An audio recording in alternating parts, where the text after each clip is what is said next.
Hello everyone, I'm Darren again. Today's topic is looking at the complex, challenging, and sometimes dark world of incels. Today I'll be looking at incels through the 5-factor model of personality. I will be looking at how narcissism can shed some light on their beliefs and behaviours, but I will also look at how loneliness can have a dark side to it which can twist pain into bitterness and resentment. So let's begin. Now, the term incel was first coined in the late 1990s. It's an abbreviation of involuntary celibate, which refers to people, typically men, who want romantic or sexual relationships but can't find them. And the key word is involuntary. It isn't through choice. But like many terms over the years, it has evolved, or maybe devolved depending on your point of view, into something much more intense. The term was initially meant to foster empathy. However, over time it has been adopted by certain subcultures and online forums, and the term is now often associated with men who join specific online communities that harbour resentment and express frustration and anger, often directed at women. That being said, though, can often be at society in general. In some cases, they promote extremist views, harmful ideologies, sometimes even violence. So I'm not referring to men who may just be socially shy or lack social skills and confidence. What I'm going to focus on are the incels who buy into a particular ideology. The incels that are bitter and angry, hold misogynistic extremist beliefs, and just want to hate the world. Now in 2020, a study identified that incel ideology believed that women were dishonest, evil, and manipulative, and that men were being oppressed by women. They believe that women have an unfair privileged position in the sexual market, but they also believe that masculine aggression should be legitimized. So really, at its core, being an incel tends to describe someone who feels trapped in a cycle of rejection and loneliness, but they attribute their inability to attract a partner to external factors like societal expectations, physical appearance, lack of affluence, or maybe the unfair attitudes and behaviors of others. They use terms like Stacy, which refers to attractive women who won't have sex with them, and Chad, which refers to good-looking men who attract women. And they resent women, or the Stacys, for withholding sex from them, but they also resent the Chads for having sex with the Stacys. So they believe that both are denying them what they believe is their right to a partner and a sex life. So what we see here are traits associated with narcissism, in particular covert narcissism. There is a grandiosity, a huge sense of entitlement, and a belief that they're special, except that it's all internalized. Women, or indeed other people in general, don't see or appreciate how special and unique they are. No one understands how great they are, and to be told no is an insult. They believe they deserve attention, sex, and love. But whenever it doesn't come, well, we often see envy, rage, and hatred. They can swing between grandiosity and despair, much like a wounded narcissist. And this can bring up spite, outrage, and vindictiveness. If someone doesn't find them interesting or attractive, they believe they have been wronged somehow, and the fault is all projected outwards. It's the other person who is at fault, not them. It's got nothing to do with their lifestyle, their behaviours, or their attitudes. But they'll also blame good-looking or popular men for their own lack of success and opportunity whenever it comes to women or just life in general. Again, believing something has been taken from them unfairly. We also see them being highly disagreeable and lacking empathy, and these are all common traits associated with narcissism. But another common factor in incels can be chronic loneliness, and loneliness can bring up bitterness and resentment in some people. Studies from both Nature Human Behavior and The Lancet Psychiatry in 2021 showed how isolation can breed extremism. It can lead people to turn their personal pain into a worldview or into an identity. So they join fringe groups, forums, just to feel a sense of belonging, sometimes amplifying their own worst impulses. And if they're not already, well, some might become radicalized, maybe just to feel powerful, sometimes maybe just to feel accepted. And in rare cases, they can become violent. Now, an example of this would be Elliot Rodger, who in 2014 killed 6 people and injured 14 others before killing himself. But chronic loneliness can also narrow someone's worldview, making it hard for them to see beyond their own pain. It can also lead to rigid all-or-nothing thinking and breed resentment. Again, these things are common with narcissism. Now, although many forums are well monitored and incels just maybe want to discuss their problems, ideas, and common interests, some online incel forums are often marked by frustration, resentment, and sometimes extremist views about politics, sex, sexuality, gender, and society. On those forums, you'll see rants about lookism and unfairness. There are dark, sometimes toxic memes. They'll use terms like beta males and come the revolution kind of rhetoric. And although generally disorganized, some online forums act more like a movement and can have cult-like qualities to them. They foster an us versus them mentality. There's bitterness towards women, people with differing opinion, or those who appear successful, sometimes even just towards society itself. And I think that with social media and cult-like behaviours, we also see something of a social contagion. In some of the forums, hatred towards others is encouraged, whether that's towards women or just to anyone they hold responsible for their own misery. And with all cults and cult-like movements, not only is there a narrative which must be adhered to, you're not allowed to leave. For instance, if one of them were to find a partner or even just go on a date for one night, they might find themselves being attacked, shunned, and ostracized by other members in the forum. It's as if they have betrayed the group or something. And this can be a sign of narcissistic envy and jealousy. Now, looking at incels through the 5-factor model of personality can maybe help shed some light on their behaviours. And just to remind you, the 5-factor model includes openness, conscientiousness, extroversion, agreeableness, and neuroticism. So let's begin. First of all, there is openness to experience, and this is about how curious or imaginative you are. Lower openness can mean rigid thinking, sticking to what you know.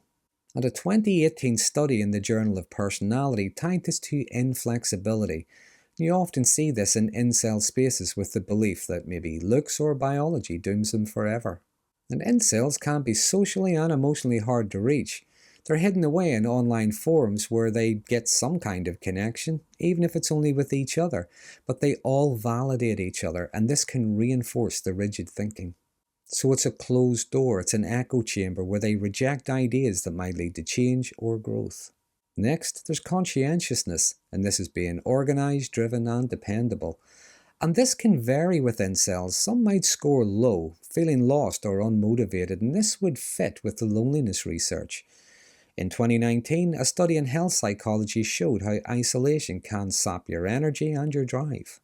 But in his 2008 book, Loneliness, John Cacioppo stated that loneliness can make you hypervigilant, seeing threats everywhere and trusting less. And some of the beliefs and behaviours incels exhibit would suggest this. Some would even suggest paranoia. Other incels, though, seem quite high in trait conscientiousness. They could spend hours online building intricate theories, trolling people, ranting, or just looking for people to be annoyed with. So they can put a lot of effort into their online presence and their engagement, but not necessarily in a constructive way. Then there's extroversion, and this is how social or outgoing you are. Now, incels often describe themselves as shy or awkward, and many are, which does hint at lower extroversion. But a 2020 study in personality and individual differences linked this to social anxiety, which would also fit with some incels. But that being said, low extroversion is also a trait that is associated with covert narcissism. Now, with the anonymity the online world offers, this can flip, and this can allow incels to connect with others in their own way. But it can also breed toxicity and bring out animosity in some. Some might troll, bully, and threaten people, say just vent their bitterness and their frustration at the world. Next, there is agreeableness, and this is about how cooperative or trusting you are. And this too can be complicated because some incels can be overly agreeable, desperately wanting to be liked or to be accepted. To others, though, they might come across as being odd or even creepy. With others, the high trait agreeableness can leave them open to being exploited by predators in the incel community and becoming radicalized. But many incels tend to show low agreeableness. They're both malcontent with their own lives and malevolent towards others who don't see things their way. And a 2019 study in aggressive behaviour noted how online echo chambers can fuel this hostility. Finally, there's neuroticism, which is having difficulty with uncomfortable emotions. There's an emotional sensitivity to things like anxiety and stress. This one is often high. That being said, there can always be exceptions. For instance, some incels might have psychopathic traits. But with incels, we often see pessimism, low self-esteem, a sensitivity to criticism, and a lack of resilience to setbacks. Again, these things are common with things like covert narcissism. Many incels talk about rejection, despair, feeling powerless, and this is classic high neuroticism. And this can be heightened by chronic loneliness, because it can lead to constant rumination, which can ramp up negative emotions, and this creates a cycle where every setback, every interaction which doesn't go the way they'd like it, or every opinion that challenges theirs, can feel like proof of their worthlessness. And these can be signs of social anxiety, but again, with covert narcissism, these things can bring up a sense of unfairness and acts of vitriol. With psychopathy, it can bring up a callous disregard for other people. Now, with incels, there has been a lot of speculation about different disorders, and I've already mentioned narcissism. Although it tends to manifest more as covert, the narcissism can swing between grandiose and covert depending on the person, the situation. But there do also seem to be traits of antisocial personality. There's kicking against societal norms, seeing others, especially women, as objects rather than as autonomous human beings. And I think with the nature of some of the online posts, even some of the threats and the belief that women seem to owe them something, we also see a callous disregard for the rights of others, and these things could be associated with psychopathy. In some cases, though, some of the online posts might suggest paranoid personality traits as well. Now, in mental health terms, I think we often see depression and anxiety-related disorders such as agoraphobia, social anxiety, generalized anxiety disorder, and major depressive disorder. There has also been a lot of speculation around autism disorder.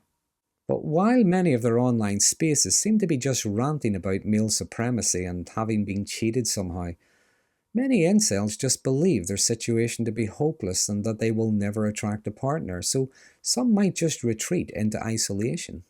But regardless of what's going on or how it manifests, at the root there is often deep loneliness and gnawing isolation. And Kachipo's work found how destructive that can be. Chronic loneliness rewires your brain, ramps up your stress hormones, and distorts how you see others. So I think it's important to recognize that many of these men are suffering and would benefit from mental health support. Now, therapy can challenge some of those rigid thoughts and break rumination cycles that are tied to neuroticism.